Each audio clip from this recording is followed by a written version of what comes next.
Glad you all are here. I just wanted to just touch base with you all just briefly. As you all know, in the Metro Richmond area, we had a very violent weekend, and Henrico played a role in that in terms of the violence that we saw over the weekend, which is unusual for Henrico County.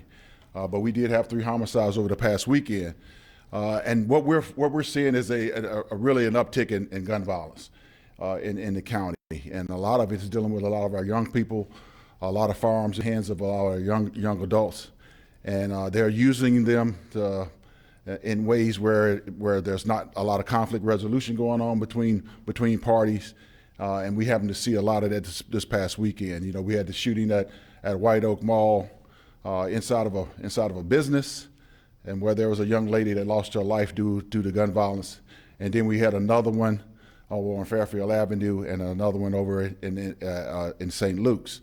And so we're trying to address some of the gun violence that is going on in our county. As you know, the summer months, there's always a tendency for violence and the uprising in violence to take place. But we are seeing more of a proliferation of guns in the county. And it's not just homicides. It's just shootings in general, whether it be into occupied vehicles, occupied dwellings. We're starting to see a rise in those as well. You know, I will say the good part about it, of what we have done is in terms of the gun violence and the homicides we've seen, is that we are making some really good progress in our homicides. We did make 3 arrests in the homicide that took place at White Oak inside of a business. There was a juvenile male that was arrested, and we had 2 18-year-old males arrested, Trevon Chappelle and Jihad Ruffin were taken into custody associated with that incident. And, you know, anytime we see incidents like this, it's very disturbing when you have young people that just feel comfortable walking around with firearms and using them in a way that causes harm, not just to individuals, but, you know, you're destroying families. And so it's important for us as a community, as well as law enforcement, to make sure we stay vigilant. We want our community members to make sure they're seeing and reporting what they're seeing, because these individuals they didn't just automatically just show up with firearms. They were walking around with firearms. And I know there were people out there that knew they had weapons on them. And so we want community to get involved as well, to make sure they let local law enforcement know what's going on. I think it's important for all of us to be able to work together in order to try to curtail some of the things that are going on in our communities. And so we're gonna put some mechanisms in place to try to address the uptick in gun violence that we're seeing in our community. And we're going to try to make sure that we're working with our community as well in collaboration to try to address some of these issues. We want to make sure our young people have things to do over the summer, but we also want to make sure they have a safe environment to do those things in. And so this is something that we're going to be addressing, going to continue throughout the summer. Hopefully we can start to see a return on our investment as we make some progress in putting units together to try to address some of the issues that are going on throughout the county. I will say one of the obstacles and one of the challenges for us is that in our gun violence in the county, it has not been in just one particular area. We've seen it spread out throughout the county, and so that's been problematic for us as well. We've had 15 homicides thus far this year, compared to at this time last year we only had 5, and so that's a huge increase for us.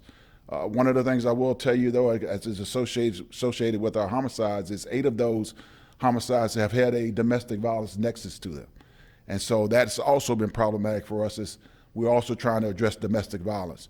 And so when you put all those things together, we want to make sure that this summer doesn't turn out to be a hot and heavy summer for us in terms of violence. And so we're going to be working extremely hard to try to address those issues. So again, I thank you all for being here, and I just want to make sure you all are aware of what's going on and what we're trying to do in order to curtail some of the violence that's going on.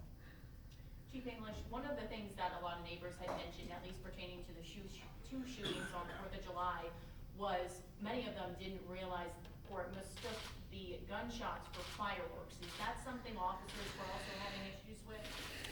No, that's not something we normally have an issue with. Now, again, you know, anytime there is fireworks going on, we always tell people to call, because again, for a lot of citizens, it's hard for them to distinguish between the two. Normally, because you know we're in law enforcement, it's a lot easier for us to tell whether it's actually fireworks or gunfire. But we're going to respond regardless.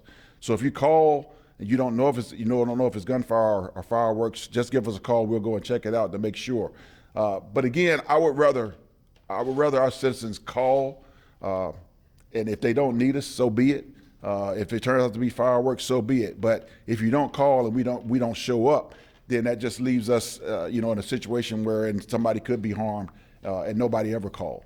And we've actually had shootings like that this year, where there were firearms used, shots had been fired, and we never got a call from a citizen. And when we talked the next day, they said, "Oh, we heard a shot such and such time."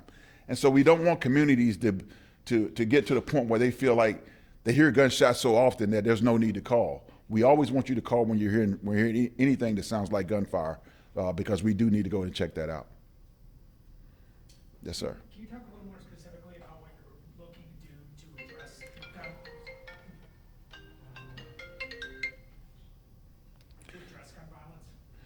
So right now we're drawing up an analysis to try to just see where most of our activity is occurring. And as I mentioned to you earlier, a lot of our activity is occurring all across the county. But there are certain pockets of violence that we're seeing in some areas. And so we're going to be looking to just focus on those particular areas and locations, and try to look at our culprits, who we're seeing, whether they have any gang nexus to them, and also just trying to make sure that we're being visible in those areas as well. A lot of times visibility deters a lot of that crime, and so we're going to be more focused on making sure we have more units in those particular locations to try to stop some of this. Yes, to piggyback off that, are you having a problem with homegrown gangs such as the 30 Boys being involved in some of these violent crimes? There are gangs within the county. I will say that there are some of our young adults and some of our juveniles that are involved in gangs in our county. Those are definitely some areas of concern that we have, and so we're going to be working extremely hard, not only with ourselves, but Richmond is having some of the same issues, and so we're collaborating with them as well to try to look at some of the things that are going across borders in terms of violence. And so we're seeing on our side, and then also in the city, we're also seeing the same thing, and some of the same players are being a part of some of the violence that we're seeing, not only in the county, but in the city as well.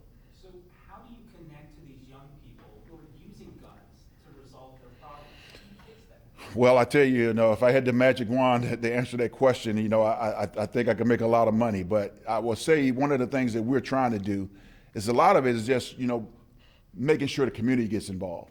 A lot of the times our community members know a lot of these kids.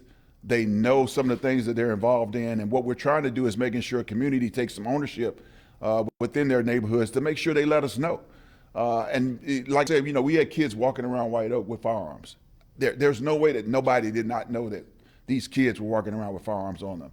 And so we want people to make sure they feel comfortable, get to the point where they feel comfortable to call us, to let us know. And it's the same thing in neighborhoods.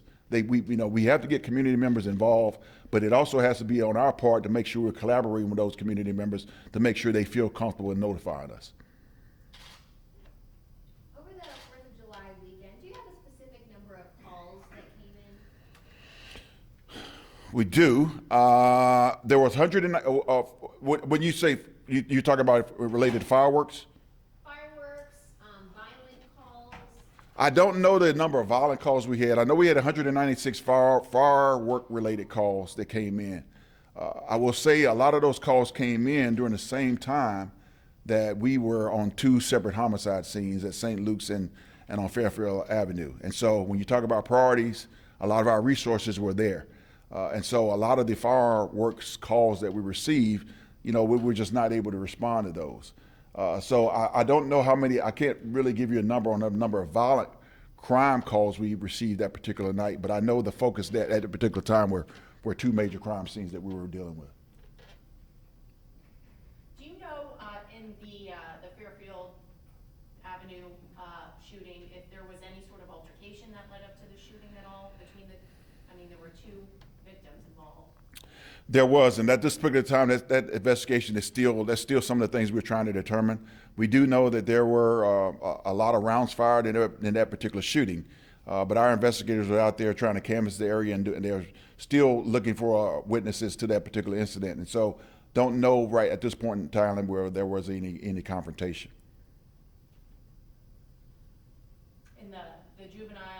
White Oak, obviously probably an unintended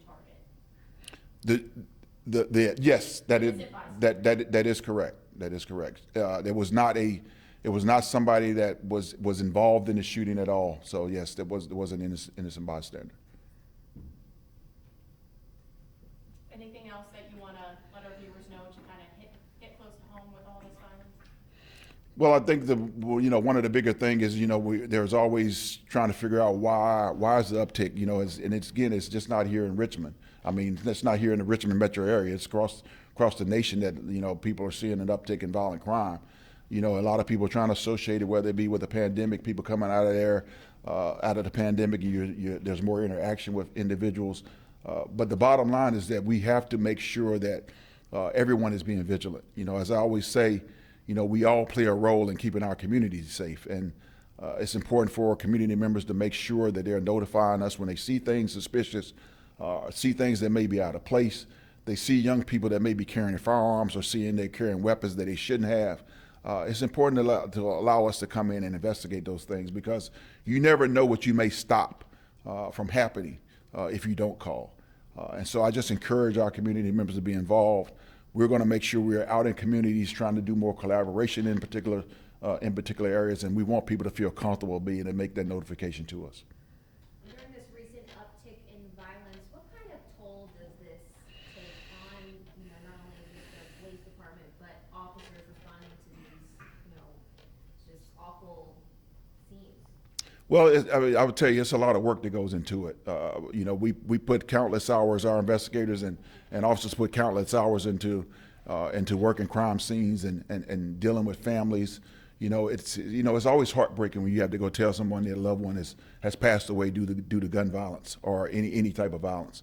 And so it does take its toll. As officers, you get, I hate to use the word accustomed to going to crime scenes, but we are accustomed to going to crime scenes. But that doesn't make it any less on the officers that have to deal with that on a daily basis. And so we're always trying to make sure that we are that we're providing the best service, providing as much closure to families as we can. But it does take its toll. Even me going to crime scenes, quite often. I'm human just like everybody else. Although I see death on a daily basis, it's not something you want to get accustomed to seeing. And so we got to do everything we can to try to make sure that we're not getting to the point where it becomes natural to us. And I don't want communities to feel that way. And sometimes I feel like communities get to the point where they're, like I said, hearing gunshots and they don't feel like they need to call because it's something they hear all the time. We should never have communities that feel that way. And so we got to get to a point where we're doing such a great job that communities feel comfortable about calling for anything that they see out of place in their particular neighborhood and making sure we have an opportunity to go investigate. National Night Out is coming up in August. And we're going to be out in the communities just having collaboration and conversation with individuals just to see what we can be doing better in those particular locations. And I think that's going to provide us a great opportunity on August the 3rd to get out in those areas and just have those intimate conversations with our community members and being able to work together. And so I think that collaboration is going to be huge for us. It's going to pay dividends in the end in terms of what we're trying to do, look at down the line. But in the short term, we're just trying to make sure that as we get through these hot summer months, that we don't see an increased escalation in violence going on in Henrico County. And we're going to do everything we can to try to mitigate that. Just a quick clarification question. I know you talked about how young adults were carrying guns out at White Oak, and then a question was brought up about gangs across the county. Do we believe that shooting may have been gang related? The White Oak. At this point in time, we don't have anything that indicates that. But again, that investigation is still, although we've made an arrest, there's still a lot of things to do in terms of really solidifying that case. And so at this point in time, I don't have anything that says that, and so I can't make a direct correlation to gangs. But I will say that when I talk about young people, we're pretty much talking about that 15 to 26, 27-year age group that we're seeing are carrying weapons, and they feel very comfortable carrying weapons around. And we got to get to the point where we either make it uncomfortable for them, and it gets to the point where, like I said, families and communities have to be involved with our young kids. There are too many lives being lost and too many people being hurt over craziness, over foolishness, and people just, like I said, feeling comfortable carrying a weapon. And we got to get to the point where we make it feel very uncomfortable for them to be walking around with a loaded firearm and being able to use it in a manner that's causing a lot of grief for families. How do you do that? Well, again, it goes back into getting in communities and making sure we're partnering with our community members. As I mentioned, they play a huge role. Our community plays a huge role in notification, being vigilant about what's going on in their neighborhoods, and not just saying, well, that's such and such kid. No, we have to be involved. We have to make sure that we're calling people out when we see things, because again, it could be anybody's child. When you look at the situation in White Oak, that could have been anybody's kid that was in that location. And so we can't just turn a blind eye and say, oh, it didn't happen to me. Let's be a little bit more vigilant and think about the big picture here, and making sure that we're doing all that we can to make sure that our communities are safe. Do you have those names of the men that were charged? Yes, 18-year-old Trevon Chappelle and 18-year-old Jihad Ruffin, two individuals that were arrested, and there is also a third party that's a juvenile that was arrested associated with that incident as well.